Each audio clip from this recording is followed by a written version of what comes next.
हा सुरू केलंय. वर्ता काका व्हिडिओ ऑन करा आणि बोलायला सुरुवात करा.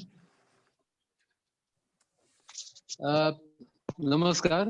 आजचं आपलं या व्याख्यानमालेचं दुसरं व्याख्यान डॉक्टर संजीव नलावडे सर देणार आहेत. सरांनी पुणे विद्यापीठातून MA, MPhil आणि PhD भूगोलामध्ये केलेलं आहे. त्यानंतर त्यांनी जवळ 36 वर्ष फर्ग्युसन महाविद्यालयामध्ये अध्यापन करून ते विभाग प्रमुख म्हणून निवृत्त झालेले आहेत. अत्यंत वर्ता काका एक मिनिट, फक्त तुमचं तोंडच दिसतंय थोडं. हा बस करेक्ट. ही पोझिशन राहू दे प्लीज. अत्यंत विद्यार्थी प्रिय असं ते प्राध्यापक होते. त्यांच्या हाताखाली जवळ 30 विद्यार्थ्यांनी MSc कामामध्ये त्यांनी मार्गदर्शन केलेलं आहे. सरांनी 12 पुस्तकांचं लिखाण काम केलेलं आहे. 200 पेक्षा जास्त लेख त्यांनी लिहिलेले आहेत. राष्ट्रीय व आंतरराष्ट्रीय नियतकालिकात त्यांचे 40च्या पेक्षा जास्त शोध निबंध प्रकाशित झालेले आहेत. आणि सगळ्यात महत्त्वाचं म्हणजे सरांनी अनेक विषयांवरती शेकडो व्याख्यानं पण दिलेली आहेत. त्यांनी मुख्यतः लोणारले, किशोर पाचगणी, भीमाशंकर, नागझिरा, पुणे शहर येथील पर्यावरण आणि जैवविविधता या संबंधित प्रकल्प पण पूर्ण केलेला आहे. 2015 मध्ये पुण्यात झालेल्या 28व्या महाराष्ट्र पक्षीमित्र संमेलनाचं अध्यक्षपद त्यांनी भूषवलेलं होतं. सरांनी मी आता विनंती करतो की सरांनी आजच्या आपल्या व्याख्यानाला सुरुवात करावी म्हणून. ओके, धन्यवाद अजित. 2 फेब्रुवारीला जागतिक जलभूमी दिन होता, म्हणजे इंटरनॅशनल वेटलँड डे. त्यामुळे असं ठरलं की फेब्रुवारीतलं व्याख्यान हे वेटलँड्स अर्थातच जलभूमी ह्या विषयावर व्हावं. त्याप्रमाणे तो विषय मी आता निवडलेला आहे. आता जलभूमी हा जो शब्द आहे मराठीमध्ये, तो इंग्रजी वेटलँड वरनं घेतलेला आहे. आणि हा शब्द तसा नवीन आहे. नवीन म्हणजे साधारण एक 50-60 वर्ष, 50 ते 55 वर्ष झाली असतील हा शब्द वापरात आहे. आणि अशी कुठली, खरं मराठीमध्ये जलभूमीला म्हणजे वेटलँडला जलभूमी म्हणत असले तरी त्याला जास्त चांगला शब्द आधीपासून वापरात आहे, आणि तो म्हणजे पाणथळ जागा. तर कुठल्याही प्रकारची पाणथळ जागा ही जलभूमी असते. आणि ती कायमस्वरूपी असू शकेल, म्हणजे वर्षभर पाणी आहे, किंवा भात शेतीमध्ये जसं 4च महिने पाणी असतं, 3-4 महिनेच पाणी असतं, आणि भात कापणीला आला की नंतर ती शेती कोरडी पडते. ही एक प्रकारची जलभूमीच आहे. अनेकदा तळी किंवा तलाव जिथे पाणी अतिशय स्थिर असतं त्यालाही जलभूमी म्हणतात, किंवा वाहत्या पाण्यालाही जलभूमी आपण म्हणू शकतो.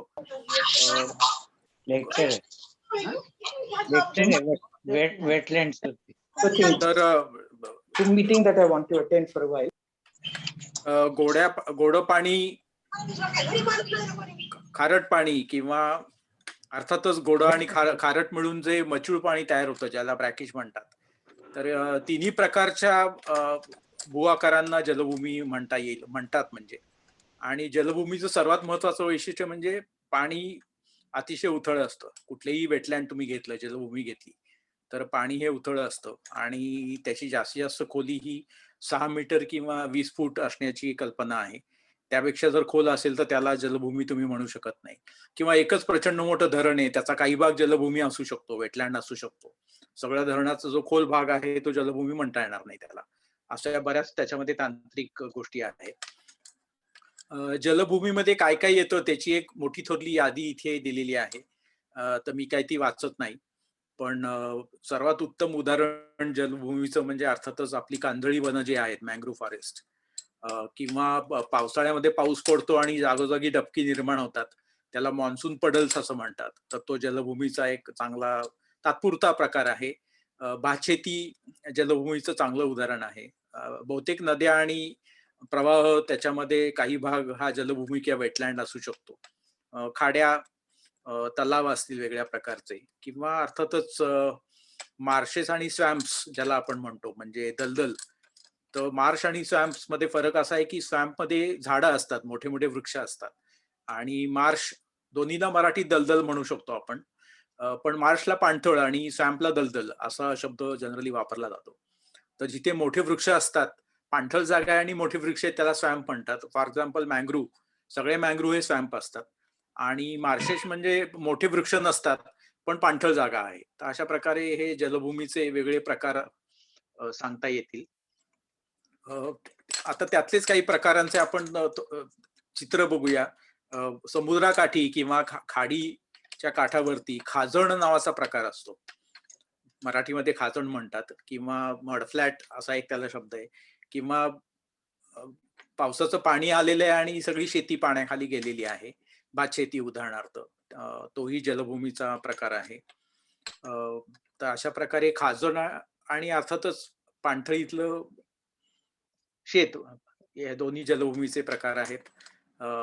गोड्या पाण्यातले जे दलदल आहे, त्याचं उत्तम उदाहरण भारतातलं म्हणजे घनाभरतपूरचं जे अभयारण्य आहे पक्षी, तर ती मानवनिर्मित दलदल आहे. जागोजागी बंधारे घातलेले आहेत आणि मागच्या बाजूला दलदल निर्माण झालेली आहे. तर ती फ्रेश वॉटर स्वॅम्प किंवा गोड्या पाण्यातली दलदल याचं अतिशय उत्तम उदाहरण आहे. अनेकदा दलदलींच्या जागा किंवा पाणथळ जागा, त्यांना एक धार्मिक महत्व असतं, सांस्कृतिक महत्व असतं, किंवा पर्यटनाचंही महत्व असतं त्यांना. तर अशा प्रकारे आपले जी धार्मिक स्थळं आहेत तिथे असलेले अनेक टाकी म्हणा किंवा तलाव म्हणा, तर हे सगळे वेटलँडचे प्रकार आहेत, पाणथळीचे प्रकार आहेत असं आपण म्हणू शकतो. बहुतेक धरणं जी आहेत किंवा सिंचन तलाव जे तयार केलेले आहेत, तर त्यांचं जिथे जिथे त्या धरणांमध्ये उथळ जागा असतात त्या सगळ्या वेटलँड असतात. आणि त्याचं आपल्या पुण्याजवळचं अतिशय उत्तम उदाहरण म्हणजे उजनी धरणाचं जे बॅकवॉटर आहे, प्रचंड मोठा पसारा आहे, 350 चौरस किलोमीटर जवळजवळ पसारा आहे. तर त्याचा बराचसा भाग हा वेटलँड प्रकारात आहे, कारण उजनी हे उथळ धरण आहे. किंवा औरंगाबाद पैठण जवळचं जायकवाडी हे अजून एक उदाहरण आपल्याला सांगता येईल. तर अशा प्रकारे धरणं आणि त्यांचे जलाशय मागचे जिथे कुठे उथळ आहेत ते त्याला वेटलँड आपण म्हणू शकतो. खाड्या आणि नद्या आणि खाड्या, अर्थातच जिथे कुठे नद्या म्हणजे महापूर आल्यानंतर त्याला वेटलँड म्हणता येणार नाही, पण महापुराचं पाणी पसरलं नदीच्या दोन्ही काठानी तर तो वेटलँड तयार होतो तिथे. किंवा नदीचं पाणी ओसरलं आणि उथळ आहे नदी, तर ती त्याला वेटलँड आपण म्हणू शकतो. खाडीमध्ये असंच आहे, उथळ खाडी असेल तर ती वेटलँड असू शकते. मगाशी मी म्हटलं की नदीला महापूर आला आणि पाणी त्याचं सर्वदूर पसरलं, तर त्याला जे काही तयार होतं त्याला पूर मैदान असं म्हणतात. तर साधारण ब्रह्मपुत्रा नदी, तिला पूर आल्यानंतर जी परिस्थिती निर्माण होते, आणि आपण टीव्हीवर बातम्यांमध्ये पाहतो की हेलिकॉप्टरमधनं शूटिंग घेतलेलं असतं आणि सगळीकडे पाणी पसरलेलं असतं. तर ते अशा प्रकारे एक वेटलँडची निर्मिती होते महापूर आल्यानंतर. पूर मैदानं जी आहेत ती, काझीरंगा जे अभयारण्य आहे, राष्ट्रीय उद्यान आहे ते, तर ते वेटलँड आहे, बरंचसं वेटलँड आहे ते. आणि मँग्रुव्ह फॉरेस्ट, अर्थातच कांदळी किंवा कांजळी वन, ही सुद्धा वेटलँडचाच प्रकार आहे. जगातलं सर्वात मोठं कांजळी वन हे भारत आणि बांगलादेश मिळून आहे, सुंदरबन. आता वेटलँडचं महत्व काय आहे, तर एक साधारण 50-60 वर्षांपूर्वी कुठेही तलाव असला की तो बुजवायचा, अशी एक कन्सेप्ट होती. का तर त्या तलावामध्ये डास होतात तलावामुळे आणि मलेरिया पसरतो. त्यामुळे ठाण्यासारखं शहर, की ज्या ठाणे शहराच्या परिसरामध्ये 60 एक तलाव होते पूर्वी, 50-60 वर्षांपूर्वी, त्यातले आता मला वाटतं एक 12-15 शिल्लक आहेत. बंगलोर परिसरामध्ये जवळजवळ 250-300 तलाव होते, त्यातले 40-50 आता शिल्लक आहेत. पुण्यामध्ये सारसबाग हा पर्वती तळे म्हणून प्रसिद्ध होता, सारस तळे किंवा पर्वती तळे, तर तो भरला गेला. निम्म्या तलावामध्ये मैदान झालेलं आहे. बाबूराव सणस मैदान जे आहे ते स्पोर्ट्स कॉम्प्लेक्स आहे, ते तलावाच्या जागी आहे. आणि सारसबाग जी आहे तर ती त्या खड्ड्यामध्ये तो तलावातला गाळ उपसून तिथे बाग केलेली आहे. तर त्याचे जुने फोटो उपलब्ध आहेत अर्थातच. तर अशा प्रकारे पूर्वी ही कन्सेप्ट होती की पाणथळ जागा म्हणजे मलेरिया आणि डासांची उत्पत्ती स्थानं आहेत, त्यामुळे ती भरून घ्यायची, रिक्लेम करायची. पण आता तसं राहिलेलं नाहीये. त्याला पाणथळी जागा ज्या आहेत किंवा जलभूमी, त्यांचे अनेक आपल्याला पर्यावरणीय फायदे हे काळाच्या ओघामध्ये समजलेले आहेत. पूर नियंत्रण, नदीच्या आसपास जर वेटलँड असतील ऑलरेडी तर ती नियंत्रणाचं काम करतात. जादाचं पाणी ते साठवून ठेवतात त्यांच्यामध्ये. पूर ओसरल्यानंतर जे साठलेलं पाणी असतं त्यामुळे आसपासच्या विहिरींना भूजलाचं पुनर्भरण करण्याचं काम हे वेटलँड्स करत असतात. त्यानंतर नदीच्या पुराबरोबर जो गाळ वाहून येतो तर त्या गाळाला ट्रॅप करण्याचं किंवा त्याला एक अडवून ठेवण्याचं किंवा एक नैसर्गिक गाळणी म्हणून ही वेटलँड्स काम करत असतात. अनेक ठिकाणी शुद्धीकरणाचंही काम पाण्यातले दूषित आहेत त्यांच्या शुद्धीकरणाचं काम ही वेटलँड करत असतात. गाळ खाली बसणे वगैरे याच्या माध्यमातून. त्यानंतर जर किनारपट्टी लगत काही वेटलँड्स उदाहरणार्थ मँग्रोव्ह फॉरेस्ट आहे ते अतिशय उत्तम वेटलँड आहे. तर जिथे कुठे किनारपट्टी लगत मँग्रोव्ह फॉरेस्ट आहेत विशेषतः खाड्यांच्या तोंडाशी मँग्रोव्ह फॉरेस्ट असतात. तर तिथे एखादं वादळ आलं तर त्याचा पहिला जो हल्ला आहे वादळाचा तो झेलण्याचं काम हे मँग्रोव्ह फॉरेस्ट करत असतात. तर अशा प्रकारे एक वादळाची तीव्रता कमी करणे हे काम ते करतात. किंवा झीज लाटांच्या माऱ्यामुळे जी झीज होते तर जर मँग्रोव्ह फॉरेस्ट असेल प्रॉपरली मेंटेन तर त्याच्यामुळे तिथे झीजेवर नियंत्रण येतं आणि झीज कमी करण्याचं काम तिथे होत असतं. 2004ला जी सुनामी आली होती इंडियन ओशन सुनामी हिंदी महासागरामध्ये तर जिथे कुठे मोठ्या प्रमाणावर मँग्रोव्ह फॉरेस्ट होती तर तिथे नुकसान कमी झालंय आणि जिथे मँग्रोव्ह फॉरेस्ट आपण नष्ट केली होती काढून टाकली होती तिथे नुकसान जास्त झालंय. अशा प्रकारे एक बफर झोन म्हणून ते काम करतात वेटलँड्स असं म्हणता येईल आपल्याला. आणि अर्थातच जिथे कुठे पाणथळी जागा आहेत तर तिथे थंडावा राखण्याचं काम वेटलँड करत असतात. पाषाण तलावाच्या काठावर तुम्ही जर राहत असाल तर तुलनेनं उन्हाळ्यामध्ये तुम्हाला त्रास कमी होणार कारण एक गारवा निर्माण करण्याचा इफेक्ट जो परिणाम आहे तो त्या पाण्यामुळे होत असतो. आणि अर्थातच पाणथळ जागा काठावर एखादं मंदिर असतं त्यानंतर होड्या असतात बोटिंगची सोय असते चौपाटी सारखं असू शकतं लोक संध्याकाळी फिरायला जातात. उदाहरणार्थ रंकाळा तलाव जो आहे कोल्हापूरचा तर तो एक प्रकारचा वेटलँड आहे आणि त्याच्या काठावर फिरण्याची जागा आहे कोल्हापूरकरांची.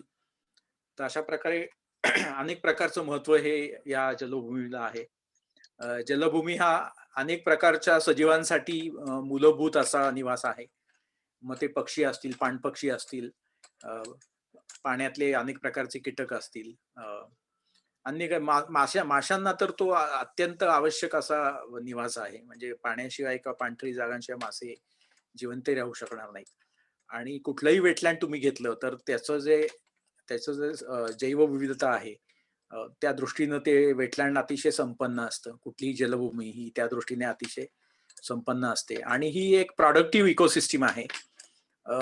प्रत्येक चौरस मीटरला सर्वसाधारण वेटलँड तुम्ही घेतलं तर त्याच्यामध्ये 2 किलो एवढ्या वजनाची न्यूट्रिएंट्स तयार होतात.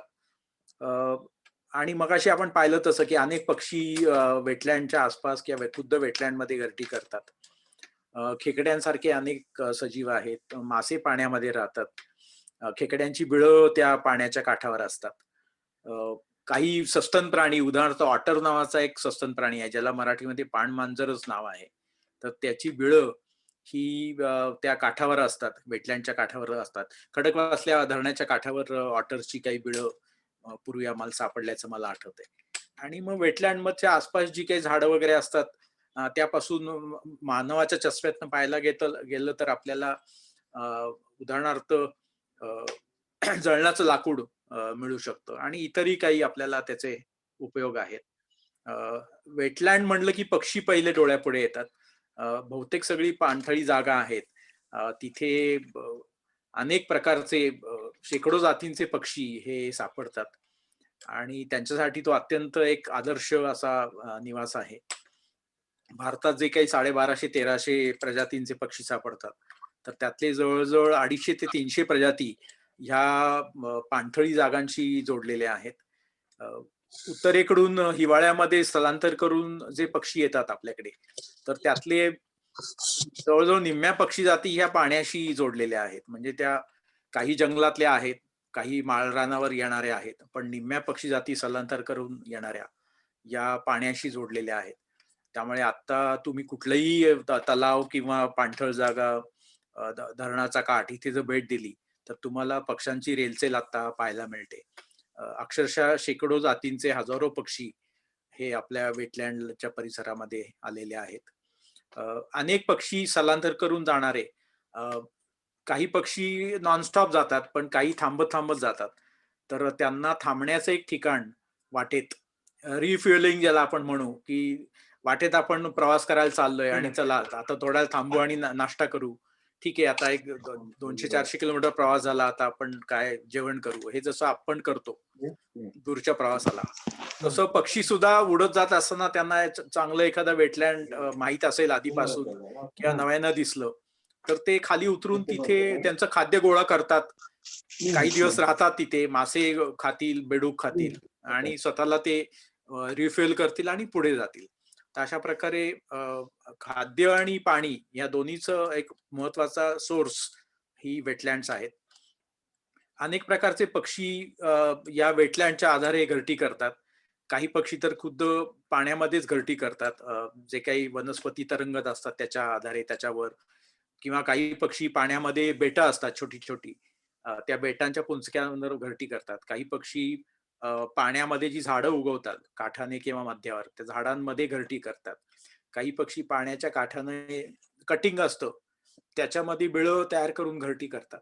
तर अशा प्रकारे, आणि त्यांना नेस्टिंग मटेरियल म्हणजे घरटी तयार करायला जे काही त्यांना सामान लागतं ते भरपूर उपलब्ध असतं. तर अशा प्रकारे, आणि त्यांना तिथे मुख्य म्हणजे एक सुरक्षितता असते. प्रचंड मोठं वेटलँड असेल तर त्याच्या मध्यावर जर काही पक्षी असतील तर त्यांना, आता फ्लेमिंगोज घ्या उदाहरणार्थ, रोहित पक्षी, ते एखाद्या वेटलँडच्या जर मध्यावर असतील उथळ भागामध्ये तर त्यांना कुत्र्यांचा धोका नसतो.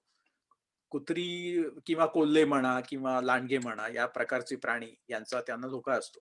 तर अशा प्रकारे त्यांना तिथे, किंवा माणसापासून, शिकार करणाऱ्या शिकाऱ्यांपासून, अशा प्रकारे त्यांना एक प्रकारे तिथे संरक्षण मिळतं.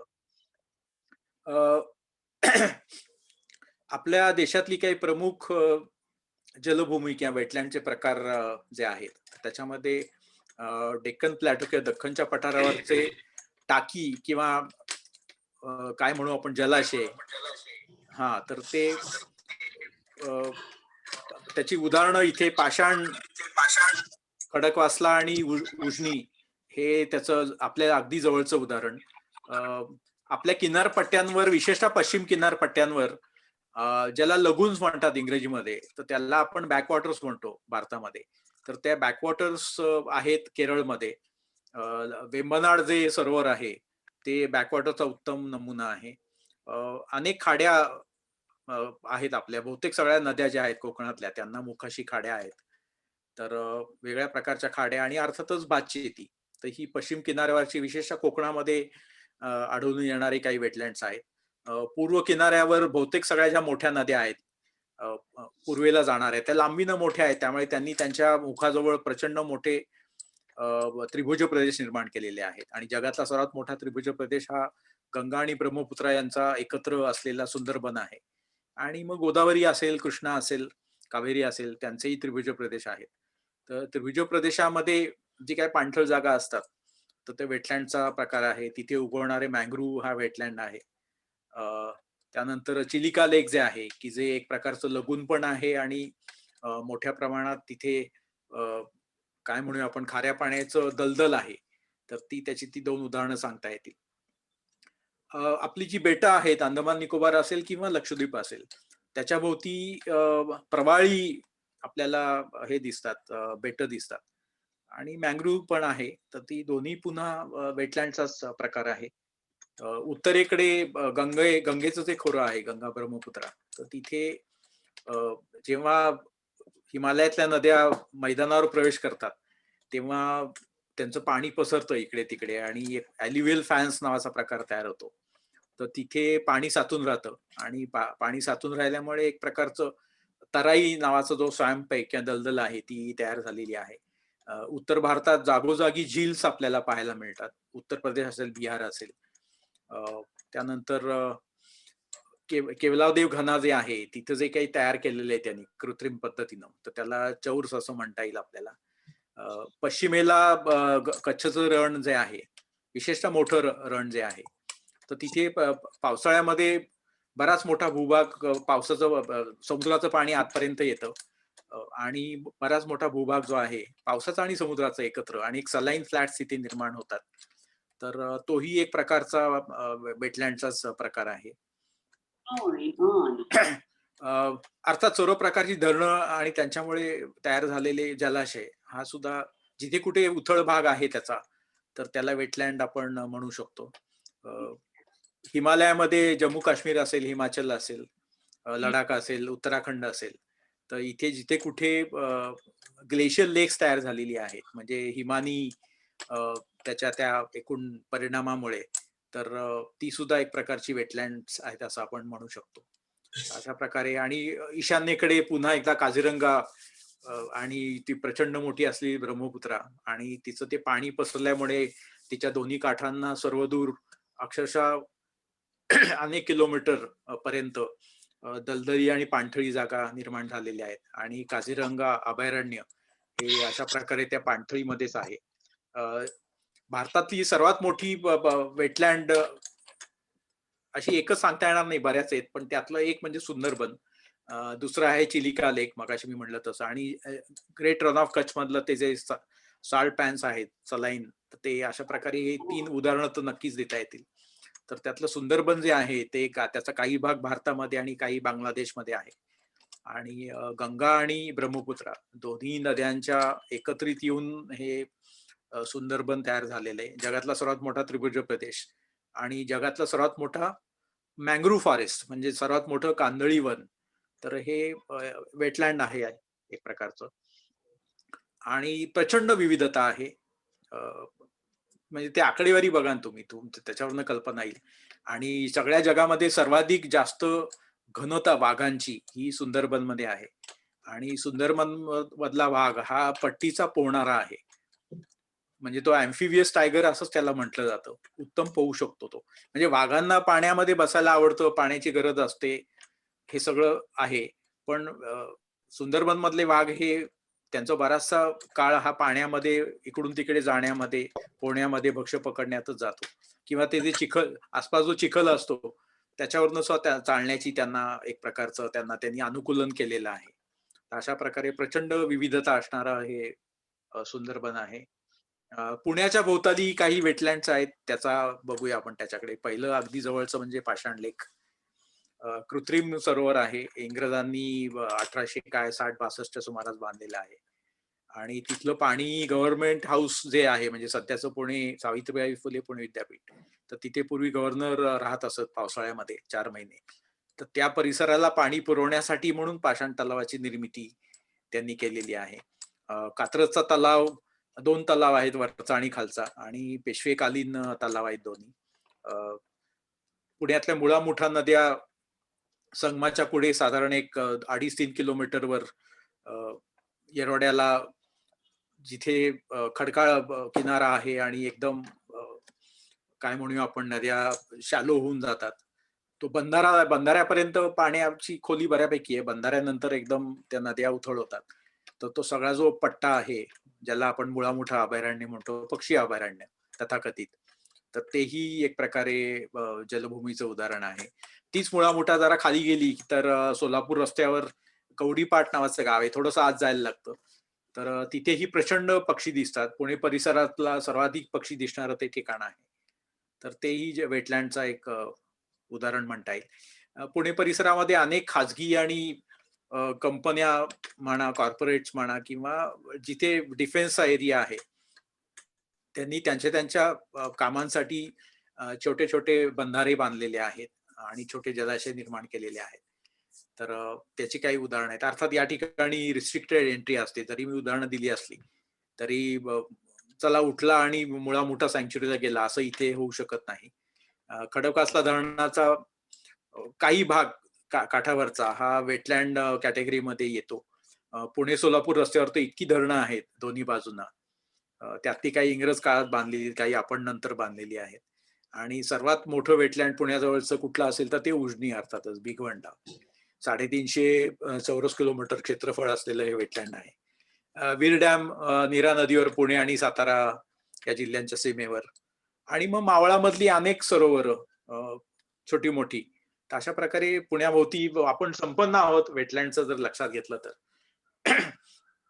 अर्थात प्रत्येक भागात, मुंबई परिसरामध्ये समुद्र आहे, खाड्या आहेत.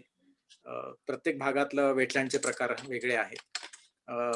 वेटलँडचे धोके कोणकोणते आहेत, तर त्यातला सर्वात मोठा धोका म्हणजे वेटलँडचं होणारं प्रदूषण.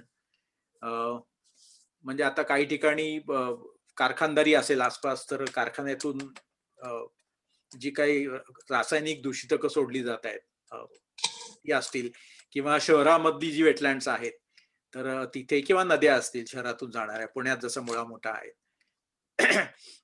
तर सांडपाणी मोठ्या प्रमाणात तिथे सोडलं जातं पुरेसं त्याचं प्रोसेसिंग न करता. त्यामुळे सीएज वॉटर ज्याला आपण म्हणतो, किंवा ऑर्गॅनिक पोल्युशन म्हणूया आपण. किंवा तुम्ही जर कवडी बाटला गेला तर तिथे बऱ्याचदा प्रचंड मोठे असे एक फेस पाण्यावर आलेला दिसतो. आपल्या सर्व पुणेकरांनी आपण जे काही साबण वापरतो धुण्यासाठी, तर त्या साबणाचा सगळा हा फेस आहे आपण वापरलेल्या, असं आपण म्हणू शकतो. अगदी मी सुरुवातीला सांगितलं की पूर्वी अशी कन्सेप्ट होती की वेटलँड म्हणजे ते भरून घ्यायचं, ते रिक्लेम करायचं, त्याच्यावर माती आणि कचरा टाकायचा आणि जमीन निर्माण करायची, अशी पूर्वी कन्सेप्ट होती.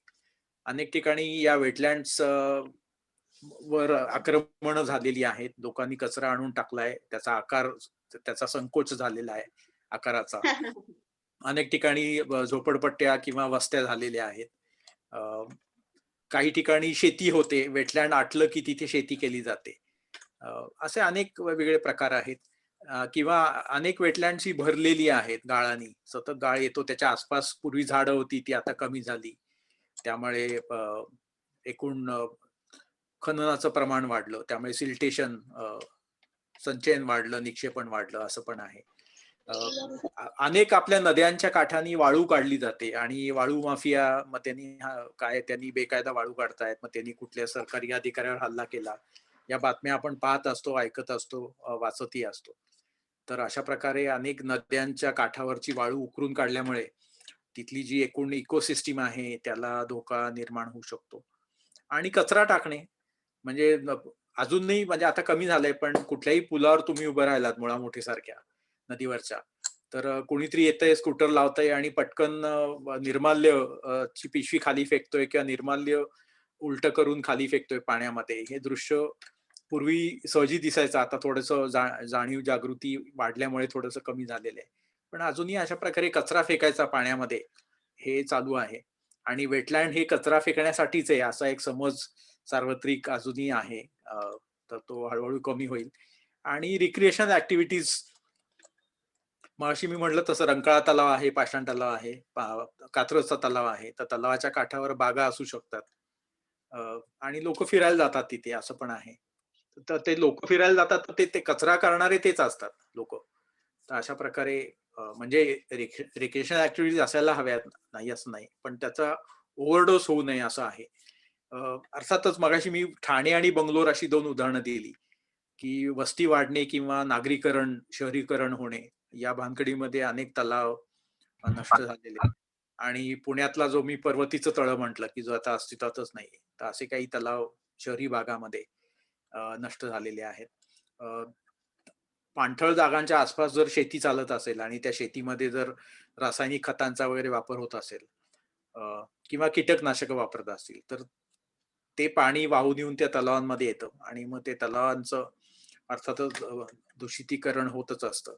ओव्हर फिशिंग म्हणजे गरजेपेक्षा जास्त मासे पकडायचे, की ज्यामुळे माशांची संख्याच कमी होऊन जाते. परिसरामध्ये पाणथळ जागांच्या जर काही झाडं असेल, थोडा झाडावरा असेल, तर तो तोडायचा वेगळ्या कारणांसाठी. पूर्वी शिकार मोठ्या प्रमाणात चालायची, म्हणजे कायदेशीर शिकार आणि चोरटी शिकार दोन्ही मोठ्या प्रमाणात चालायची. विशेषतः पक्षी मारायचे, म्हणजे बदकं असतील किंवा अन्य काही वेडर्स असतील.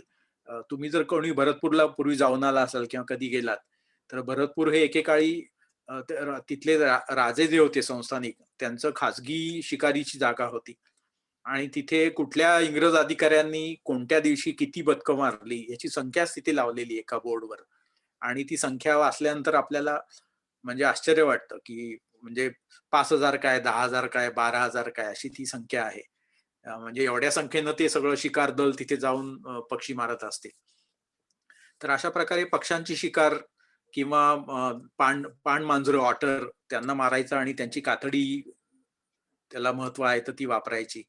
हे हळूहळू कमी होत आहेत हे प्रकार. पोचिंग, चोरटी शिकार हळूहळू कमी होते, पण आहे अजूनही काही भागात ती. त्यानंतर एखादा पाणथळ जागा आहे तिथे म्हणजे बंधारा घातल्यामुळे पाणथळ जागा निर्माण होते, हा एक भाग झाला. आणि पाणथळ जागा आहे त्याला भिंत घातली, त्याच्यामुळे त्याच्या एकूण सगळ्या इकोसिस्टीम मध्ये बदल झाला, असंही होत असतं. तर अशा प्रकारे हा इथे जो सुंदरबन मधला एक फोटो दिलेला आहे की त्या पाणथळ जागेमध्ये मध्येच वस्ती केलेली आहे. एका बाजूला शेती चालते आणि एका बाजूला लागून फिश पॉन्ड आहे. तर हे खरं म्हणजे हे चांगली गोष्ट आहे ही. म्हणजे हे काय आक्रमण म्हणता येणार नाही. हा त्या जागेचा अतिशय योग्य वापर आहे माणसांनी केलेला, असं आपण म्हणू शकतो. वेटलँडवर मोठ्या प्रमाणात संशोधन लोक करत असतात. आतापर्यंत झालेले चालू आहे, पुढेही करतील.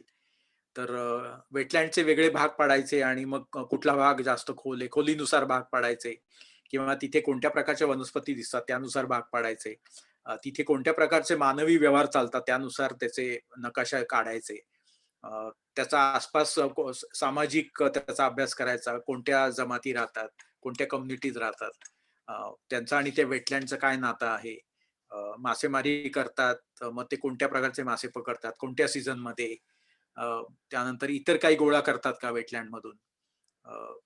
अशा प्रकारे त्याचा अभ्यास, तिथली हायड्रॉलॉजी म्हणजे पाण्याचा स्रोत काय आहे, कुठनं पाणी येतं वेटलँडला, कुठे जातं, पाण्याची पातळी कशी कमी जास्त होते, ग्राउंड वॉटरचं काय तिथे डेप्थ आहे वगैरे, अशा अनेक कॅचमेंट कॅरेक्टरिस्टिक म्हणजे आसपासचा जो भाग आहे वेटलँडचा, तर तिथे त्या कॅचमेंट जे आहे त्याच्या कॅरेक्टरिस्टिक काय, उतार काय आहे, खडक कोणत्या प्रकारचा आहे, किती प्रकारचे स्ट्रीम्स येत आहेत वाहून, कोणता मेन स्ट्रीम आहे, कोणते छोटे स्ट्रीम्स आहेत, आसपासचा लँड यूज काय आहे, भूमी उपयोजन काय आहे, शेतीखाली, जंगलाखाली वगैरे वगैरे, एकूण जनरल वॉटर क्वालिटी, पाण्याचा दर्जा काय आहे, पीएच काय आहे, बीओडी काय आहे, सीओडी काय आहे, असं काही काही अभ्यास. आणि मग अर्थातच तिथल्या वनस्पती कोणत्या सापडतात, पाण वनस्पती, आणि अर्थातच तिथला प्राणी जीवन.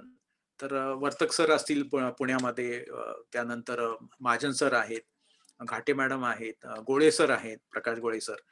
तर या सर्वांनी वेळोवेळी पुण्या परिसरातल्या नद्या किंवा तलाव यांच्यातल्या फ्लोरा काय आहे, म्हणजे पाण्यातल्या वनस्पती कोणत्या आहेत त्याचा अभ्यास केलेला आहे. आणि असा गेल्या जवळजवळ एक 60-70 वर्षांचा आपल्याकडे पट असल्यामुळे त्यात बदल काय झाला हेही आपल्याला आता सांगता येतं, की कोणत्या वनस्पती नष्ट झाल्या, काय बदल झाला काळाच्या ओघात. तिथला फॉना म्हणजे अर्थात मुख्य फॉना मासे विविध प्रकारचे, खेकडे आहेत, पाण्यातले कीटक आहेत, अर्थात पाण्यातले पक्षी आहेत, आणि काही साप पाण्याला धरून राहतात. उदाहरणार्थ विरोळा नावाचा जो साप आहे, पाण दिवड असं त्याचं अजून एक नाव आहे.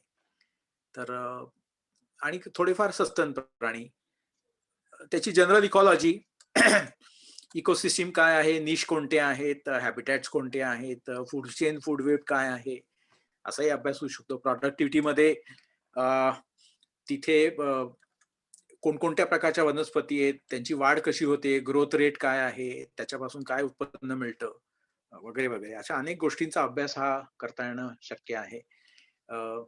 प्राणी जातीय गट अर्थातच सूक्ष्म सजीव जे आहेत त्यांची संख्या प्रचंड मोठी असते. मायक्रोबायोलॉजी मध्ये त्याचा अभ्यास ती मंडळी करत असतात. म्हणजे माझा मुलगा मायक्रोबायोलॉजी वाला असल्यामुळे तो कुठल्या पाषाण लेकचं पाणी आणलं, अमक्या ठिकाणचं पाणी आणलं, मग त्याच्यामध्ये ते बघत बसायचा काय काय सापडते. मासे अर्थातच सर्वात आपल्याला वेटलँडचं जवळीक असण्याचं कारण मासे आहे. बेडूक हा एक मोठा गट आहे की जो वेटलँडला धरून राहताना दिसतो. आणि एक स्किटरिंग फ्रॉग म्हणून जो फ्रॉग आहे ज्याला बेडक्या असं आपण म्हणू शकतो. तर जिथे कुठे पाणवठे आहेत तिथे आपल्याला ते असे तरंगताना दिसतात, त्यांची तोंड वर असतात आणि जर आपण जवळ जायला सुरुवात केली की ते सगळे पाण्यात सूर मारतात. अ, मगाशी आपण पाहिलं की काही साप पाण्याला धरून राहतात. त्यातला पाणदिवड किंवा विरोळा हा तर पाण्याच्या आश्रयाने राहतो. अर्थात तो पाण्यापासून दूर पण दिसतो, नाही असं नाही. एक प्रकारची घोरपड आहे पाण्यामध्ये राहणारी. आपली नेहमीची घोरपड ही जमिनीवर राहते. पण पाण्यात राहणारी घोरपड आहे तिला वॉटर मॉनिटर असं म्हणतात आणि ती भारतामध्ये सुंदरबन आणि त्या भागात सापडते त्याच्या पलीकडे. अ, गेल्या वर्षी मी थायलंडमध्ये एक पक्षी मोजण्याच्या कार्यक्रमात सहभागी व्हायला गेलो होतो. तर तिथे आम्हाला एक तलाव लागायचा वाटेत आणि त्या तलावामध्ये या पाण्यातल्या घोरपडी दिसायच्या आम्हाला. ती आकाराने थोडीशी मोठी असते. तर अशा प्रकारे काही बहुतेक सगळे अर्थात सगळे साप पाण्यामध्ये न राहणाऱ्या सापालाही पाण्यात पोहता येतं हे लक्षात घ्या. आणि अर्थातच पक्षी म्हणजे कुठल्याही पाणथळी जागेचा अभ्यास करायचा असेल तर त्याची सुरुवात पक्ष्यांपासून करायला हरकत नाही. एक तर ते इझिली दिसतात, ओळखता येतात, रंगीबेरंगी असतात, आवाज करतात, फोटो काढता येतात त्यांचे. त्यांचा अभ्यास करणं तुलनेनं सोपं असतं. आणि सस्तन प्राणी म्हणजे अर्थात बहुतेक सगळेच पाण्यावर अवलंबून असतात. पाणी प्यायला केव्हा ना केव्हा त्यांना जायला लागतं. वाघासारखा प्राणी सुद्धा 24 तासातनं 1-2 वेळा तरी पाण्यावर जातो. तर अशा प्रकारे पण काही सस्तन प्राणी ऑटर सारखे, पाणमांजरासारखे हे पाण्याला धरूनच राहतात. मगाशी मी म्हटलं तसं की कुठल्याही वेटलँडचा किंवा जलभूमीचा अभ्यास करायचा असेल तर सुरुवात पक्ष्यांपासून करायला हरकत नाही. तर एखादा जर तुम्ही वेटलँड इकोसिस्टीम घेतली तर त्याचं जे काही एक फूड पिरॅमिड आहे तर त्याच्या टॉपला पक्षी येतात वेटलँडच्या फूड पिरॅमिडला आणि ते वेटलँडचं हेल्थ कशी आहे, त्याचा एकूण परिस्थिती काय आहे पर्यावरणाची तिथल्या, बिघडलेली आहे, चांगली आहे वगैरे, तर हे सांगण्याचं काम अनेक प्रकारचे पक्षी करत असतात. काही म्हणजे बहुतेक सगळे पक्षी हे इंडिकेटर असतात. मग तो एखादा पक्षी आहे तिथे आहे, नाहीये, त्यांची संख्या वाढली, कमी झाली, गायब झाला, याच्यावरनं त्या वेटलँडची काय स्थिती आहे हे आपण सांगू शकतो. तर अशा प्रकारे हा एक इंटरेस्टिंग भाग आहे त्यातला. पक्ष्यांचा कुठलाही तुम्ही अभ्यास करू शकाल. पाषाण लेक आहे किंवा मुळा मोठा आहे, कात्रजचा तलाव आहे, उजनी आहे. तर तिथे पक्ष्यांची संख्या किती आहे, डायव्हर्सिटी काय आहे, आणि समजा काय एक 100 प्रकारचे पक्षी, 100 जातींचे पक्षी सापडतात, तर त्या प्रत्येक जातीचे किती संख्येने दिसतात. एखादा पक्षी दुर्मिळ आहे, 1-2च दिसले, फ्लेमिंगोज एकदम 5,000 दिसले, 10,000 दिसले, मग त्याचा पॉप्युलेशन साईज. आणि वर्षभर जर तुम्ही एखादा पाषाण लेक सारख्या वेटलँडचा अभ्यास केला तर प्रत्येक महिन्यामध्ये वेगळे पक्षी दिसतात. हिवाळ्यामध्ये अर्थातच पक्ष्यांची संख्या वाढते कारण उत्तरेकडून स्थलांतर करून येणारे पक्षी येत असल्यामुळे तिथल्या पक्ष्यांची संख्या अर्थातच वाढते. आणि काही पक्षी जे स्थानिक आहेत ते तिथे घरटी करतात. उदाहरणार्थ एक दापचिक नावाचा छोटा पक्षी आहे, पांडुबी ज्याला म्हणतात. हा स्थानिक स्थलांतर करत असला तरी तो आपल्या भागात घरटी करतो. तो बगळे काठावरच्या झाडांवर घरटी करतात. तर अशा प्रकारे ब्रीडिंग ऍक्टिव्हिटी चालते आणि मग तिथली एकूण इकॉलॉजीचा अभ्यासही करतात अनेक जण. अभ्यास करायला फार काही गंभीर साहित्य लागतं किंवा महागडं साहित्य लागतं असं नाही. दुर्बीण साधारण एक ज्याचं मॅग्निफिकेशन 10 पट आहे अशी दुर्बीण तुम्हाला, किंवा स्पॉटिंग स्कोप म्हणजे टेलिस्कोप आहे एक प्रकारचा की जो ट्रायपॉड वर उभा करतात आणि ज्याची मॅग्निफिकेशन पॉवर ही 100 पर्यंत असू शकते. वेटलँड मोठा असेल तर साधी दुर्बीण कामाला येत नाही, तुम्हाला स्पॉटिंग स्कोपच लागतो कारण अंतरं बरीच मोठी असतात. हल्ली पूर्वी नकाशे मिळवण्यासाठी वणवण भटकायला लागायचं की अहो पाषाण तलावाचा नकाशा आहे का, अहो याचा नकाशा आहे का. हल्ली तसं काही सोपं झालेलं आहे. गुगल अर्थ, गुगल मॅप्स आणि इतके प्रकारे तुम्ही गुगल केले की तुम्हाला कुठल्याही वेटलँडचा नकाशा हा उपलब्ध होऊ शकतो.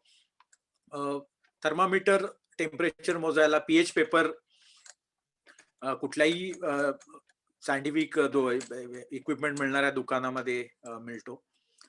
आणि तो पुरून पुरून वापरायचा, महाग असतो तो. पाण्यात बुडवला की त्याचा रंग बदलतो आणि त्याची स्केल दिलेली असते रंगाची. जसं फेअर अँड लवलीला पूर्वी स्केल असायची की आपण किती गोरे झालो वगैरे, तर तशी इथं स्केल दिलेली असते. मग तो आपला कागद जो बुडवलेला आहे पाण्यात, त्यांनी कोणता रंग धारण केलाय आणि तो त्या स्केल कुठल्या रंगाशी मिळता जुळता आहे त्याच्यावरनं पीएच किती आहे हे कळू शकतं. आणि अर्थातच तिथल्या पाण्याची जर क्वालिटी तुम्हाला हवी असेल तर वॉटर कलेक्शन बॉटल्स तुम्हाला लागतील. तर अशा प्रकारे डिजिटल थर्मामीटर्स हल्ली स्वस्तामध्ये मिळतात. त्यानंतर छोटंसं वॉटर अनालिसिस किट, सीई नावाची संस्था आहे, सेंटर फॉर एन्व्हायरमेंटल एज्युकेशन, त्याचं पुण्यामध्ये पण ऑफिस आहे, मुख्यालय अहमदाबादला आहे. तर त्यांनी शाळेतल्या मुलांनाही वापरता येईल अशा प्रकारचं एक वॉटर अनालिसिस किट तयार केलेलं आहे, ज्याच्यामध्ये तुम्हाला पीएच आणि इतर अनेक गोष्टी सीओडी बीओडी वगैरे कळू शकतात. कॅमेरा हल्ली असतोच किंवा आपला मोबाईल हाच आपला आता कॅमेरा झालेला आहे. तर वेगळ्या सीझन मध्ये काय पाण्याची पातळी आहे किंवा वनस्पती जीवन कसं बदललंय, पक्षी कोणते होते कोणत्या सीझन मध्ये, तर ते तुम्हाला फोटो डॉक्युमेंटेशन साठी कॅमेरा लागेल. सेन्सर शीट्स स्वतः तयार करू शकता किंवा तुम्ही जर गुगल केलं data sensor sheet, wetland sensor sheet, तर तुम्हाला अनेक प्रकारची सेन्सर शीट्स येतील. मग त्यातलं एकत्र करून तुम्ही ठरवा की माझ्या उपयोगाचं मी कोणतं तयार करू. आणि फील्ड गाईड्स मध्ये पक्ष्यांसाठी अनेक पुस्तकं उपलब्ध आहेत. कीटक जे आहेत, आर्थ्रोपॉड ज्याला विशेषतः आपण म्हणतो, पाण्यातली सृष्टी, तर पुणे विद्यापीठाचे डॉक्टर टोणपी नावाचे हेड होते. त्यांनी साधारण 40 वर्षापूर्वी fresh water animals of India नावाचं अप्रतिम सुंदर पुस्तक लिहिलंय. ते बाजारात बहुधा मिळत नाही आता, पण ते अनेक लायब्रऱ्यांमध्ये उपलब्ध आहे, अनेक जुन्या ग्रंथालयांमध्ये उपलब्ध आहे. तर ते पुस्तक अतिशय अप्रतिम आहे आणि त्याच्यामध्ये शंख शिंपल्यांपासून सस्तन प्राण्यांपर्यंत भारतात सापडणाऱ्या जे प्राणी आहेत पाणथळ जागी किंवा पाण्याला धरून, त्या सर्वांचा त्यांनी अतिशय सुंदर आढावा घेतलेला आहे. अशा प्रकारची काही पुस्तकं, आणि आता ऑनलाईन अर्थात इतके सोर्सेस आहेत ऑनलाईन सुद्धा तुम्हाला देणारे. कुठल्याही वेटलँडचा तुम्ही सर्वे करायचा असेल तर पहिल्यांदा त्याचा नकाशा मिळवणे, नकाशा मिळवल्यानंतर वेटलँड किती लहान आहे, मोठं आहे, मध्यम आहे, किती दिवस लागतील, मग त्याचा प्रत्यक्ष भेट देऊन ज्याला आपण ग्राउंड ट्रुथिंग म्हणतो किंवा ग्राउंड सर्वे, हा करता येईल तुम्हाला. काही मोजणी वगैरे करायची असेल. अर्थात वेटलँड असल्यामुळे तुम्हाला बोटीत बसून आतपर्यंत जाणं भाग आहे. आत वेगळ्या पाणथळ जागा असतील, बेट असतील, जसं भरतपूरला आहे की तुम्हाला बोटी भाड्याने मिळतात आणि मग ते वेगळ्या पाणथळ जागी तुम्हाला घेऊन जातात पक्षी बघण्यासाठी. आणि अर्थातच हल्ली पूर्वी हवाई सर्वे म्हणजे विमानातून केलेला सर्वे असं असायचं. आता त्याची जागा ड्रोननी घेतलेली आहे. अर्थात ड्रोन वापरायला काही एक परवानगी लागते, त्यामुळे ते सगळं परवानगी घेऊन तुम्ही ड्रोन वापरू शकता.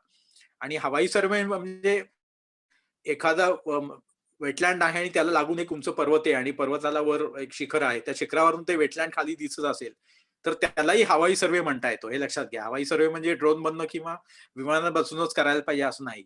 उंच जागेवरून जरी तुम्ही तो केला, पुरेशा उंच जागेवरून, तरी त्याला एरियल सर्वे म्हणता येऊ शकेल. पाणथळ जागा आपल्याला कॉन्झर्व्ह करण्यासाठी अनेक प्रकारच्या योजना किंवा कृती कार्यक्रम आपल्या देशामध्ये गेली अनेक दशकं चालू आहेत. तर गंगा ऍक्शन प्लॅन नावाचा एक प्लॅन गेली किमान 3 दशकं तरी चालू आहे. तर अशा प्रकारे राष्ट्रीय सरोवरांचा एक संवर्धन कार्यक्रम आहे.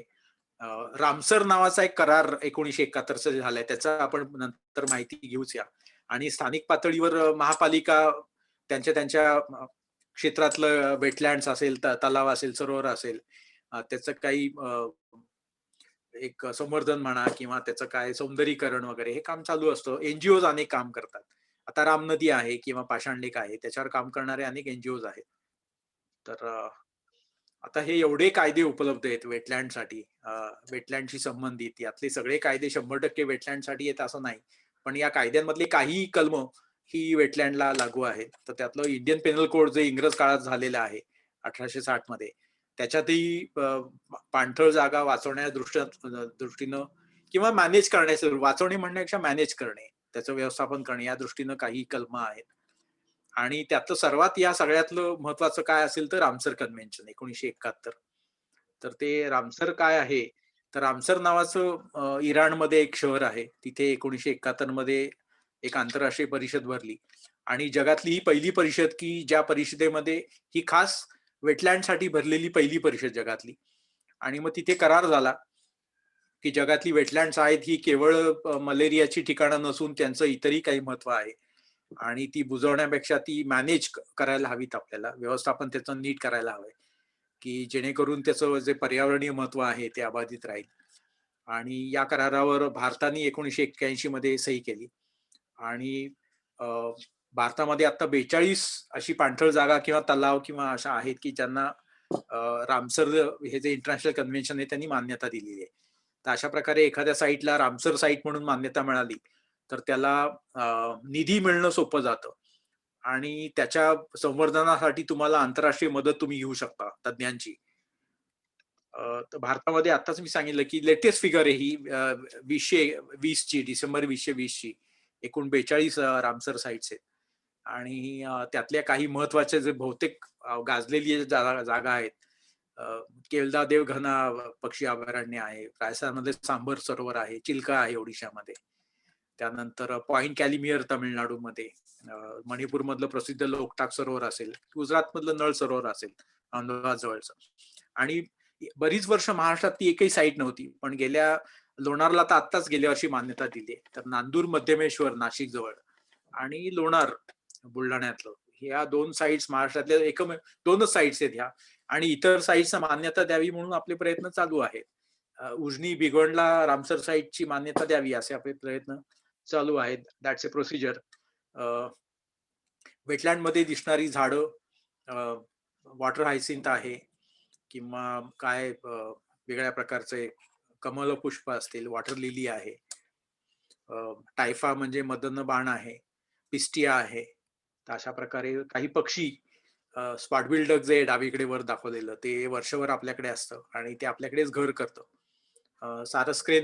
सारस्क्रौंच मुख्यतः उत्तर भारतामध्ये, महाराष्ट्रामध्ये विदर्भामध्ये काही ठिकाणी दिसतो.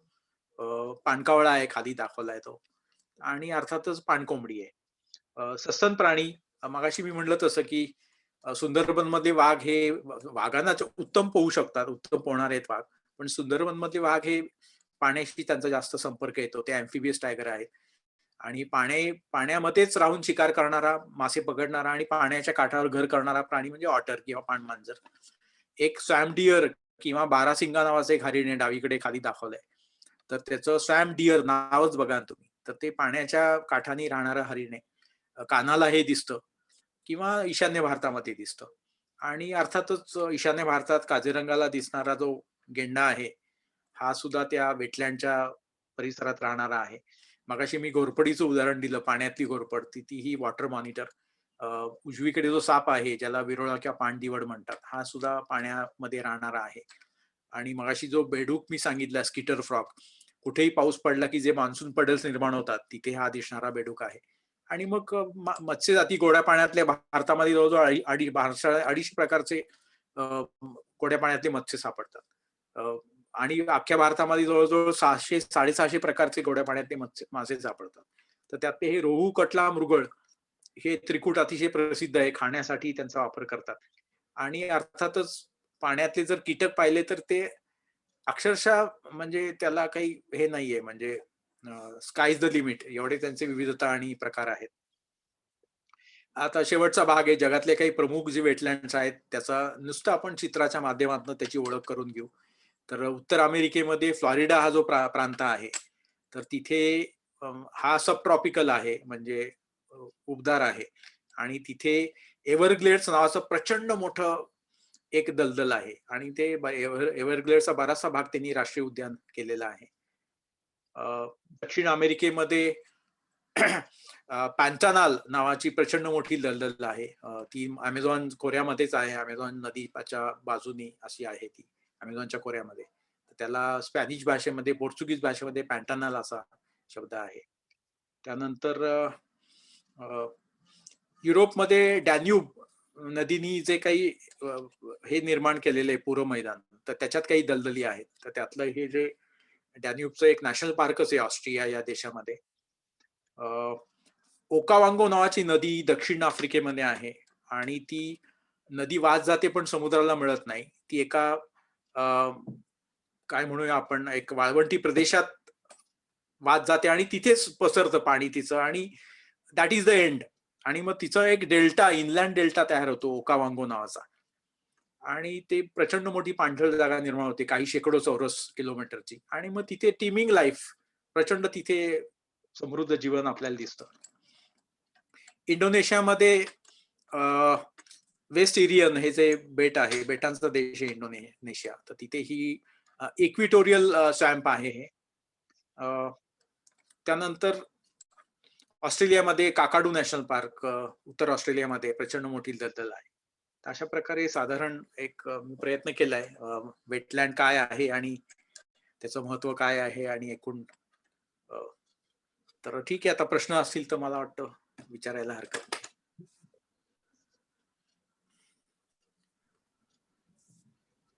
सगळ्यांनी प्रश्न प्लीज कृपया चॅट बॉक्स मध्ये लिहा, म्हणजे वाचून दाखवायला सोपं जाईल. जे आलेले आहेत ते मी वाचते सर.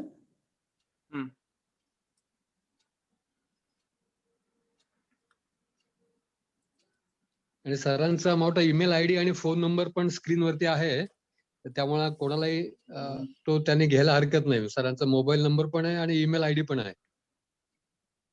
हो, आणि मला त्रास द्यायला हरकत नाही म्हणून तो टाकलेला आहे.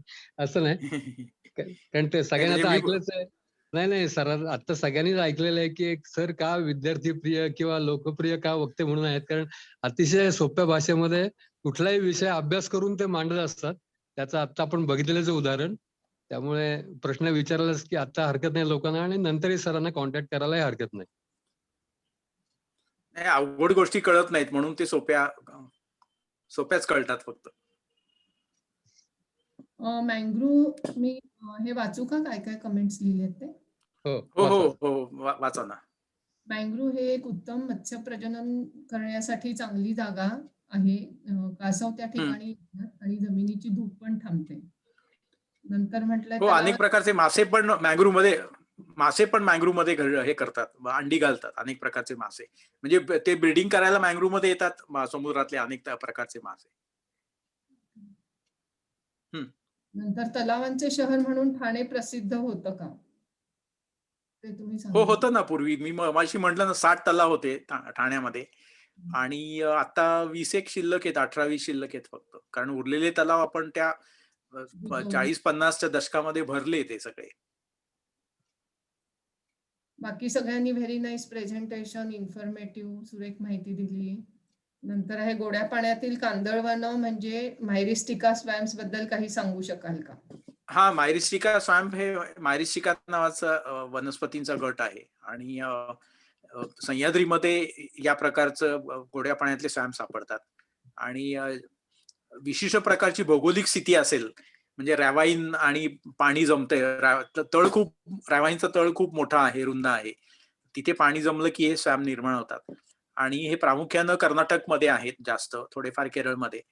आणि मला असा एक कतले कान नावाचा मारिस्टिका स्वॅम्पचा अभ्यास करण्याची संधी एक 10 वर्षापूर्वी मिळाली कर्नाटकमध्ये. आणि महाराष्ट्रामध्ये आता गेल्या वर्षभरातच सिंधुदुर्ग जिल्ह्यामध्ये महाराष्ट्रातला पहिला मारिस्टिका स्वॅम्प आढळलेला आहे जंगलामध्ये. साधारण एक रॅवाईनच्या तळाशी ही रचना असते आणि खास वेगळ्या प्रकारच्या वनस्पती तिथे निर्माण होतात. मॅरिस्टिका हे जे हे आहे कुल आहे त्याच्यातल्या. पुढचा प्रश्न आहे बॅकवॉटर म्हणजे काय आणि ते कसे तयार होतात? नाही, बॅकवॉटर हा लगूनच एक प्रकारची, म्हणजे समुद्राच्या काठाला उथळ असतो. समुद्रकाठ जर उथळ असेल आणि मोठ्या प्रमाणात संचयन होत असेल गाळाचं, नद्या गाळ वाहून आणतायत किंवा समुद्राच्या लाटांनी तयार केलेला गाळ, तर त्या गाळाचं संचयन अशा पद्धतीनं होतं, काठाला समांतर एक दांडा निर्माण होतो, त्याला वाळूचा दांडा. आणि तो दांडा अशा पद्धतीने निर्माण होतो की तो दांडा आणि समुद्राचा काठ, किनारपट्टी याच्यामध्ये समुद्राच्या पाण्याचा काही भाग एन्क्लोज होतो, बंदिस्त होतो, तो त्याला लगून म्हणतात आणि त्यालाच बॅकवॉटर असा शब्द आहे इंग्रजी. It's a type of lagoon. Backwater is a type of lagoon. पुढचा प्रश्न आहे खारफुटी आणि कांदळवन एकच का? हा एकच आहे, खारफुटी कांदळवन. खारफुटीतली जंगलं म्हणतात काही जण म्हणतात कांदळवन. कांदळ हा हे आहे ना, कांदळ कांदळ हा कोकणातला खास शब्द आहे. आणि खाजण हा जरा सुशिक्षित लोक, उत्तरेकडे खाजण म्हणतात उत्तर कोकणामध्ये, दक्षिण कोकणामध्ये कांदळवन म्हणतात त्याला किंवा कांजळवन. सुंदरबन मधून बांगलादेशातील बरेच लोक अवैधपणे येत असतील असं विचारतायत. हो, येतात ना. सुंदरबन मला वाटतं 40% आपल्याकडे आहे, 60% बांगलादेशात आहे. आणि तिथे एवढं ते सलग आहे सगळं, की तिथे गस्त घालणं हे चॅलेंज आहे. अतिशय अवघड आहे गस्त घालणं हे. त्यामुळे अर्थात आपल्याकडून प्रयत्न होतो गस्त आणि होतच असेल. पण ते आता शेवटी आहे ते आहे, म्हणजे तो एक. आणि बाकी सगळ्यांनी छान लेक्चर, इन्फॉर्मेटिव्ह लेक्चर असं म्हटलंय. प्रश्न झाले. हम्म. वर्तक काका? हो. आता आपलं सरांचं खरंच म्हणजे अतिशय सुंदर झालं प्रेझेंटेशन. आणि हा विषय इतका सोप्या ह्याच्यात सरांनी समजून सांगितला, सर त्याबद्दल धन्यवाद. आणि पुढल्या महिन्याचा आपला कार्यक्रम म्हणजे मार्च महिन्याच्या 3ऱ्या सोमवारी, आपल्याला माहिती आहे की प्रत्येक महिन्याच्या 3ऱ्या सोमवारी आपला कार्यक्रम असतो. पुढल्या महिन्यामधलं 3ऱ्या सोमवारी म्हणजे 15 मार्चला सायंकाळी 6 वाजता मुंबईमधले पर्यावरण स्वयंसेवक कार्यकर्ते श्री स्टॅलिन दयानंद यांचा आपण पाणथळ भूमी, म्हणजे आज सरांनी जो विषय मांडला पाणथळ भूमीबद्दलचा, तर पाणथळ भूमी संवर्धन त्याच्याबद्दल काय कायदे आहेत आणि त्याच्यातनं काय लोक वाटा आणि पळवाटा काढतात याबद्दल अरे वा, छान. ते काम करत असतात श्री स्टॅलिन. आणि त्यांचे अनेक उदाहरणं आपल्याला ते उदाहरणाच्या माध्यमातून हा विषय ते मांडणार आहेत. अतिशय वा, इंटरेस्टिंग छान. पद्धतीने सांगतात ते. तर आपण त्यांचं व्याख्यान ठेवलेलं आहे. तर पुढल्या महिन्यातील म्हणजे 3रा सोमवार 15 मार्च रोजी संध्याकाळी 6 वाजता. तर हा असा आपला कार्यक्रम असेल. तर मला असं वाटतं की आता आपल्या कार्यक्रम सरांचं व्याख्यान अतिशय चांगलं झालं, त्यावर